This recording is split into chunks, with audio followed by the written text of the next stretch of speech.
হিন্দু ভাইদের দুর্গাপূজা আসছে, এই দুর্গাপূজাকে কেন্দ্র করেও তারা আপনার বিভিন্ন রকম অস্থিতিশীল অবস্থা সৃষ্টি করতে পারে। আপনারা সজাগ থাকবেন।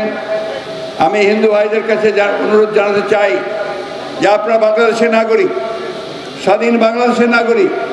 আপনারা যেভাবে আছেন আমরা সবসময় আপনাদের পাশে দাঁড়িয়েছি, বাংলাদেশের ইতিহাস হচ্ছে তাই। আজকে এই পূজার ব্যাপারেও আপনাদেরকে আমরা এই নিশ্চয়তা দিতে পারি যে বাংলাদেশের সমস্ত মানুষ আপনাদের পাশে দাঁড়াবে এবং আপনাদের উপাসনায় পূজার যেন কোনো ব্যাঘাত না ঘটে তার জন্য তারা ঐক্যবদ্ধ হয়ে দাঁড়াবে। আজকে আওয়ামী লীগ কোথায়?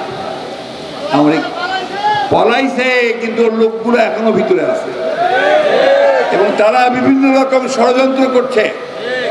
তারা বিভিন্নভাবে দেশে অস্থিতিশীল অবস্থা সৃষ্টি করতে চাচ্ছে। আপনাদের ইন্ডাস্ট্রিয়াল এরিয়া গাজীপুর, এখানে তারা গার্মেন্টস ফ্যাক্টরিগুলোতে অশান্তি সৃষ্টি করতে চেষ্টা করেছে না? কাজ বন্ধ করার চেষ্টা করেছে, বন্ধ করে দিয়েছে। শেষ পর্যন্ত যাই হোক আমাদের দেশপ্রেমিক শ্রমিক ভাইয়েরা, মালিকেরা বুঝতে পেরেছে, বুঝতে একসাথে আলোচনা করে তা আবার গার্মেন্টস খুলেছে। 25 বছরের ওয়ারেন্টিযুক্ত দীর্ঘস্থায়ী দরজা প্রোটেক্টর, আধুনিক ও মজবুত দরজা। আমরা গত 17 বছরে আমাদের এই বিএনপিরই প্রায় 1000 লোককে গুম করে ফেলা হয়েছে, হাজার হাজার লোককে গুলি করে হত্যা করা হয়েছে, 60 লক্ষ মানুষের মধ্যে মিথ্যা মামলা দেওয়া হয়েছে। কাপাসিয়াতে কয়টা মামলা? কাপাসিয়ায় মামলা জোরে বলেন, 100টার বেশি। ছাত্রদলের নেতারা কতগুলো জেলে গেছে না? রাত্রিবেলা বাড়ি থেকে ঘুমাতে পারতো না, তাই না? আমাদের বিএনপি নেতারাও ঘুমাতে পারতো না। খালি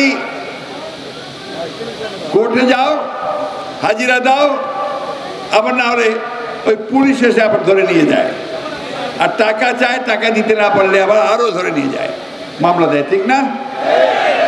বন্ধুগণ, এই হান্নান শাহ সাহেব মারা গেছেন কিন্তু হাজিরা দিতে গিয়ে।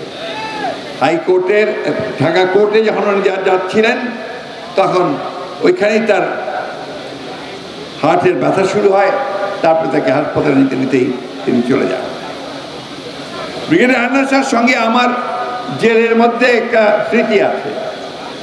আমরা একসাথে একবার গ্রেফতার হয়ে কারাগারে গেলাম। প্রথম আমাদের দেওয়া হলো ওই পুরনো নাজিমুদ্দিন রোডের কারাগারে। ওটা খুব পুরনো কারাগার, জায়গা ছিল না। সেবারে একসাথে আমরা প্রায় 17 জন নেতা ওখানে গিয়ে ঢুকছিলাম। যে ছোট্ট ডিভিশন আছে, মাত্র 10টা রুম, সেখানে জায়গা নাই। আমাদেরকে তখন আরেকটা সেলের মধ্যে দেওয়া হলো। সেই সেলের বর্ণনা আমি করতে পারবো না। রাত্রিবেলা ওখানে আপনার শুধু আপনার ইঁদুর চিনেন, ইঁদুর আর চিকা বলে, সব দৌড়াদৌড়ি করে, ঠিক মতো বসে থাকা যায় না। সেদিন নানা সাহেব বললেন যে চলেন আমরা কাজ করি, আমরা জেলারকে বলি আমাদেরকে কাশিমপুরে পাঠিয়ে দিই, কাশিমপুরটা অনেক বেটার। তো তারপরের দিন আমরা একসাথে কাশিমপুর কারাগারে চলে এসেছিলাম এবং সেখানে অনেক দিন একসাথে ছিলাম।